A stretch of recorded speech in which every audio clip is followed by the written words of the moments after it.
Pela fé, Noé, quando divinamente orientado acerca dos acontecimentos que ainda não podiam ser vistos, movido por santo temor, construiu uma arca, a fim de salvar sua família. Por intermédio da fé, ele condenou o mundo e tornou-se herdeiro da justiça que vem da fé. Fala galera, primeiramente seja muito bem-vindo por aqui.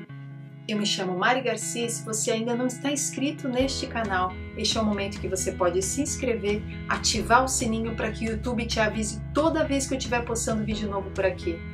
Então, se você se interessa por este assunto, já deixa o seu like aí para mais pessoas conhecerem sobre este vídeo e vem comigo nessa jornada.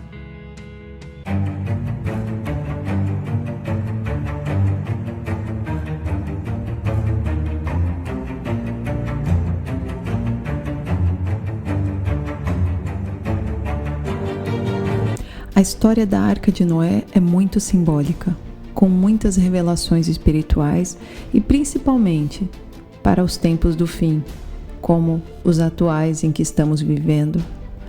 A geração de Noé foi a 10ª de Adão após a queda do homem no Jardim do Éden. As gerações de homens começaram a aumentar cada vez mais, não apenas numericamente, mas também na maldade que habita no homem.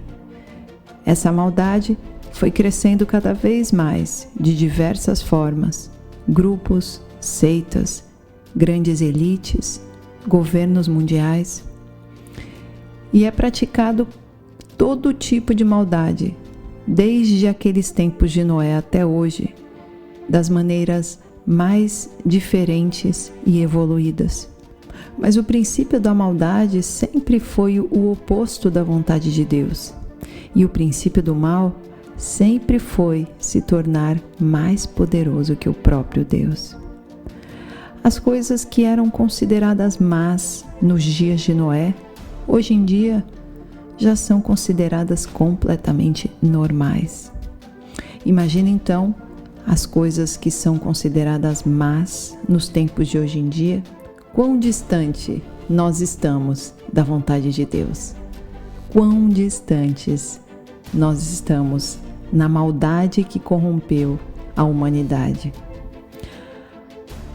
Deus criou os humanos para se relacionarem com Ele e viverem em bondade, mas, infelizmente, a maldade tomou conta de toda a humanidade caída e entristeceu grandemente a Deus, trazendo até um arrependimento de Deus em ter criado a humanidade lá nos tempos de Noé. Entretanto, ele decidiu limpar toda a primeira criação que ele havia feito. Em Gênesis 6, versículos 5 ao 8, lemos assim: Contudo, o Senhor observou que a perversidade do ser humano havia crescido muito na terra e que toda a motivação das ideias que provinham das suas entranhas era sempre e somente inclinada à prática do mal. Então, o Senhor entristeceu-se muito por haver criado os seres humanos sobre a terra, e esse sentimento feriu profundamente o seu coração.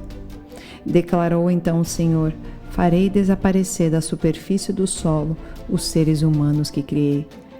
Todos os homens, os grandes animais, até os pequenos seres e as aves do céu.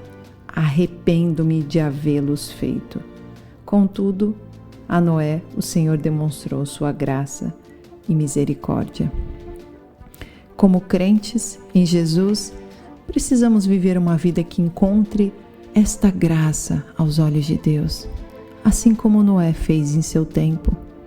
Em cada geração, independente de quão perverso ela seja, Deus ainda encontrará pessoas que Ele possa usar para cumprir o seu propósito aqui na terra. Deus nunca fará nada sem antes revelar aos teus servos. Amós 3:7.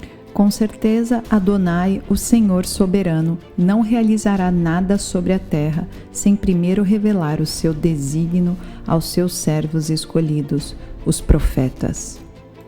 Deus preserva aqueles que o agradam 2 Pedro 2, versículo 4 e 5. Ora, se Deus não poupou os anjos que pecaram, mas os lançou no inferno, aprisionando-os em cadeias abismais tenebrosas, com o propósito de serem reservados para o juízo, de igual modo, Ele não poupou o mundo antigo, quando abateu o dilúvio sobre aquele povo ímpio.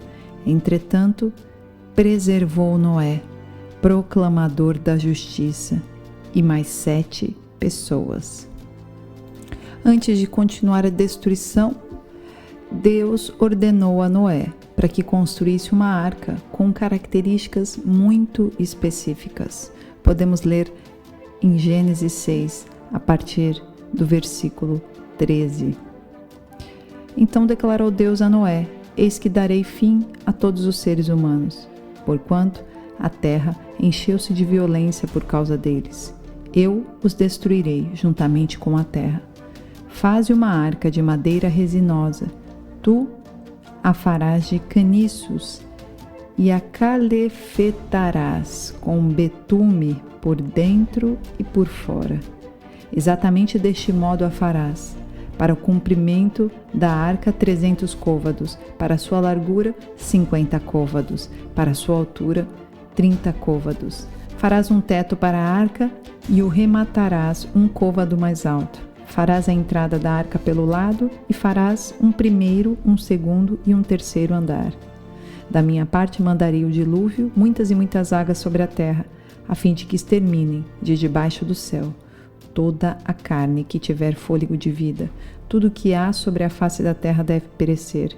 Mas estabelecerei minha aliança contigo, e entrarás na arca, tu e teus filhos, tua esposa e as mulheres dos teus filhos.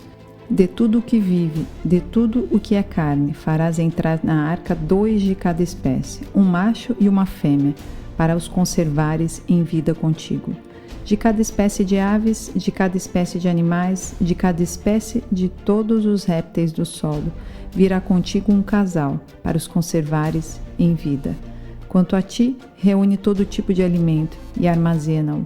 Isso servirá de alimento para ti e para eles. Noé assim fez, tudo em conformidade com o que Deus lhe ordenara. Ele concluiu a obra. Noé viveu em um tempo em que Deus fora colocado de lado, esquecido e desrespeitado. Os contemporâneos de Noé agiam segundo a maldade dos seus corações e eram também muito violentos. A preocupação deles era apenas com a sua sobrevivência do dia a dia, com as coisas materiais, com os prazeres imediatistas, procurando para si as mulheres que mais lhe agradavam e se desfazendo delas segundo as suas próprias cobiças. Mas em meio a uma sociedade má, injusta e caída, havia um homem que trouxe consolo ao Senhor. Ele buscou a graça de Deus e a achou. Ele era justo, íntegro, andava com Deus. Sua busca fez com que ele invocasse o nome do Senhor com seus antepassados, dependendo do Senhor para tudo. Ele agradava a Deus e estava disposto a fazer tudo que ele determinava.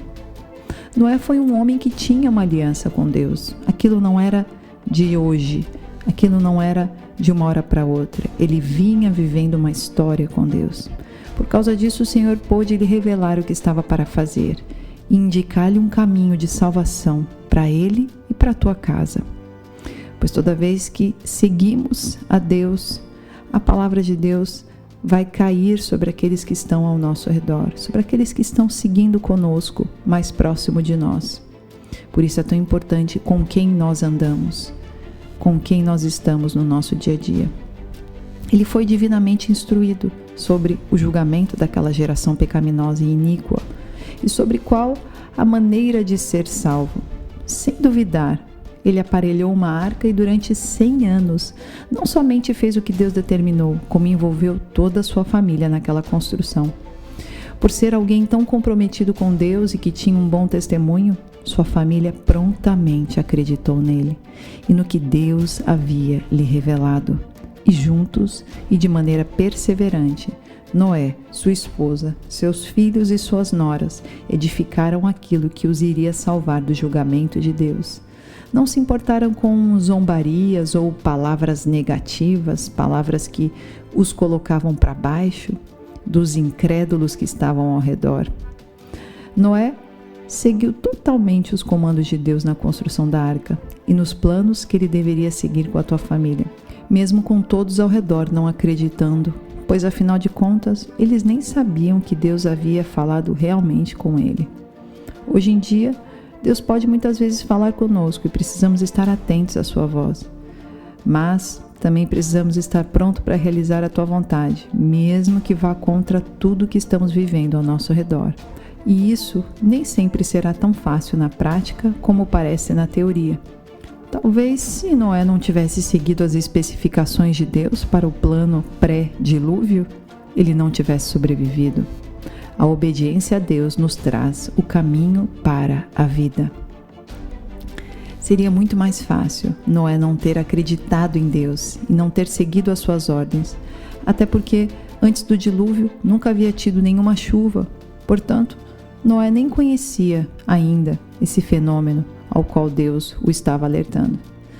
É interessante que Deus permitiu a Noé quase 100 anos para completar a construção da arca. E durante todo esse tempo, Deus esperou pacientemente. E as Escrituras parecem sugerir que Noé pregou ao povo daquela época sobre o que estava por vir. Eles não acreditaram em Noé e ficaram contentes com a maldade e idolatria. Seus corações estavam duros e seus ouvidos embotados. Ninguém se arrependeu e ninguém se importou em buscar a Deus. Além disso, Deus queria salvar apenas aquela família de Noé, o que nos dá a entender que o restante das pessoas achariam toda essa profecia ridícula. Riram de Noé e de tudo que ele estava trabalhando para fazer.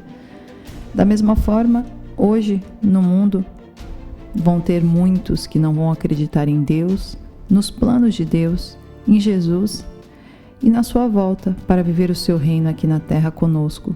Para muitos, o que você está pregando pode se parecer ridículo, mas sabemos que devemos seguir Jesus em obediência e que a hora não tardará a chegar e todo o olho verá. Mesmo que estejamos sozinhos, em algum tempo ou situação, se for preciso, para seguir a vontade de Deus, devemos fazer assim. Em 1 Coríntios 1, versículo 27, podemos ler assim: pelo contrário, Deus escolheu justamente o que para o mundo é insensatez para envergonhar os sábios, e escolheu precisamente o que o mundo julga fraco para ridicularizar o que é forte. Ele escolheu o que do ponto de vista do mundo é insignificante, desprezado, e o que nada é, para reduzir a nada o que é, com o objetivo de que nenhuma pessoa se vanglorie perante ele. Portanto, vós sois dele, em Cristo Jesus, o qual se tornou para nós sabedoria da parte de Deus, justiça, santificação e redenção, a fim de que, como está escrito, aquele que se gloria, glorie-se no Senhor. O que para o mundo faz sentido, para nós não faz sentido. O que para nós faz todo sentido e tem todo o propósito de nossas vidas, para o mundo não faz sentido. Não entra no entendimento do mundo. O povo na época de Noé deveria saber que a arca que estava sendo construída era apenas uma sombra da realidade que estava por vir. Jesus pode ser simbolizado pela arca. Só ele pode salvar o povo de todo o mal que está no mundo. Mas ele virá de repente, assim como vem um ladrão, de maneira que pega as pessoas desapercebidas. 2 Pedro 3,10, podemos ler assim: entretanto o dia do Senhor virá como ladrão, no qual os céus desaparecerão ao som de um terrível estrondo e os elementos se desintegrarão pela ação do calor. A terra e toda a obra nela existente serão expostas ao fogo. 1 Tessalonicenses 5,2: pois vós mesmos estáis bem informados de que o dia do Senhor virá como ladrão à noite. Mas, para nós que estamos na luz, não seremos pegos de surpresa, como diz em 1 Tessalonicenses 5,4: entretanto, vós, irmãos, não estáis vivendo nas trevas, para que esse dia, como se fosse um ladrão, vos ataque de surpresa. E, portanto, se ainda não estamos preparados, agora é a hora de nos prepararmos, pois o tempo é curto. Apocalipse 3:3.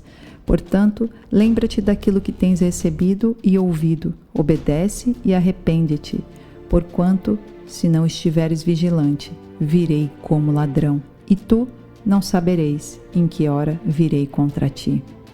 A volta de Jesus será repentina, como nos tempos de Noé, quando veio o dilúvio e levou a todos que estavam fora da arca. Mateus 24, a partir do versículo 36. Mas a respeito daquele dia e hora ninguém sabe, nem os anjos dos céus, nem o Filho, senão o Pai. Pois assim como foi nos dias de Noé, também será a vinda do Filho do Homem. Porquanto, assim como nos dias anteriores ao dilúvio, comiam e bebiam, casavam-se e davam-se em casamento, até o dia em que Noé entrou na arca, e não perceberam, senão quando veio o dilúvio e levou a todos. Assim será também a vinda do Filho do Homem. Então, 2 estarão no campo, um será tomado e deixado o outro. 2 estarão trabalhando no moinho, uma será tomada e deixada a outra. Portanto, vigiai, porque não sabeis em que dia vem o vosso Senhor. Mas considerai isto: se o pai de família soubesse a que hora viria o ladrão, vigiaria e não deixaria que fosse arrombada a sua casa. Por isso, ficai também vós apercebidos, porque é a hora em que não cuidais, o Filho do Homem virá. Nessa parábola e nesse paralelo com os dias de Noé, Jesus está dizendo que, da mesma maneira, a atitude das pessoas nos dias de Noé iria se parecer com a atitude das pessoas nos tempos antes da sua segunda vinda. As pessoas estavam despreocupadas nos tempos de Noé, as pessoas estavam desligadas espiritualmente, as pessoas estavam focadas naquilo que não importa. Da mesma forma, estamos vivendo isso nitidamente, mas numa escala muito maior. Podemos ver as pessoas se preocupando cada vez mais em serem mais poderosas do que Deus, se tornarem super-humanos.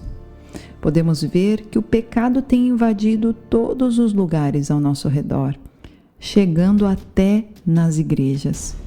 Podemos ver que o satanismo, que o iluminismo, a maçonaria, todos os grupos e os sistemas de Satanás e do maligno têm se levantado em todos os governos ao nosso redor.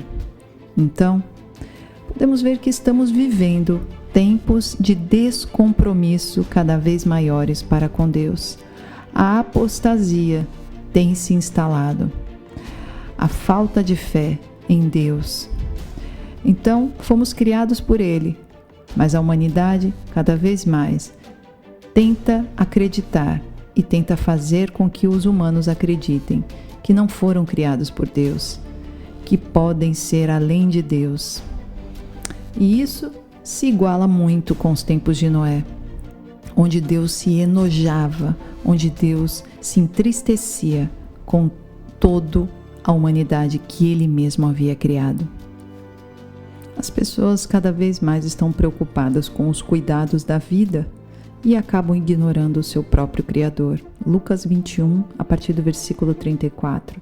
Tende cuidado de vós mesmo, para que jamais vos suceda que o vosso coração fique sobrecarregado com as consequências da libertinagem, da embriaguez e das ansiedades dessa vida terrena, e para que aquele dia não se precipite sobre vós de surpresa como uma armadilha. Porque certamente ele virá sobre todos os que vivem na face de toda a terra.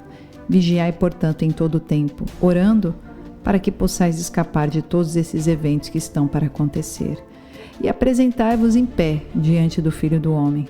A única maneira de nós, aqueles que são sal e luz nessa terra, nessa humanidade pecaminosa, sobrevivermos é estarmos constantemente ligados ao nosso Pai, em oração, em súplica, na Tua Palavra e principalmente vivendo uma vida de bom caráter, caráter de Cristo, Pois de nada adianta falarmos que somos cristãos e vivermos uma vida sem caráter, com más ações, sem pensar no próximo, sem pensar com amor acima de todas as coisas.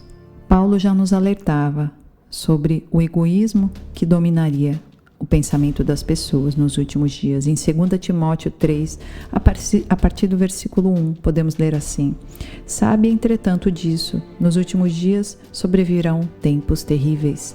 Os homens amarão a si mesmos, serão ainda mais gananciosos, arrogantes, presunçosos, blasfemos, desrespeitosos aos pais, ingratos, ímpios, sem amor, incapazes de perdoar, caluniadores, sem domínio próprio, cruéis, inimigos do bem, traidores, inconsequentes, orgulhosos, mais amigos dos prazeres do que amigos de Deus, com aparência de piedade, todavia negando o seu real poder.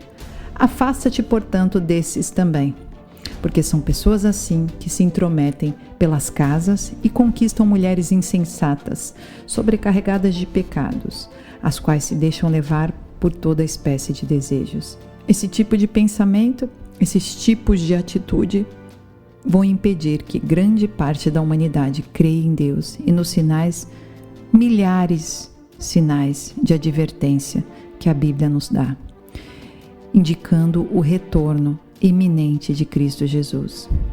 Como o povo no tempo de Noé, que riram e zombaram quando ele construiu a arca, o fim desta época virá, quando a esmagadora maioria estiver despreparada e principalmente rindo de todos aqueles que estão se preparando. Portanto, queridos, por mais importante que para você seja a aceitação de todos ao seu redor, se acostume, você não será aceito. Em muitas ocasiões, você será rejeitado. Mas essa rejeição vinda dos humanos não é a rejeição vinda de Deus. Deus já está de braços abertos, te esperando e te aguardando. Ele quer a sua vida, mesmo cheia de pecados. E Ele é o único que pode te dar essa chance hoje. Portanto, deixe tudo para trás e comece a viver o novo de Deus na sua vida. Deus abençoe a sua vida.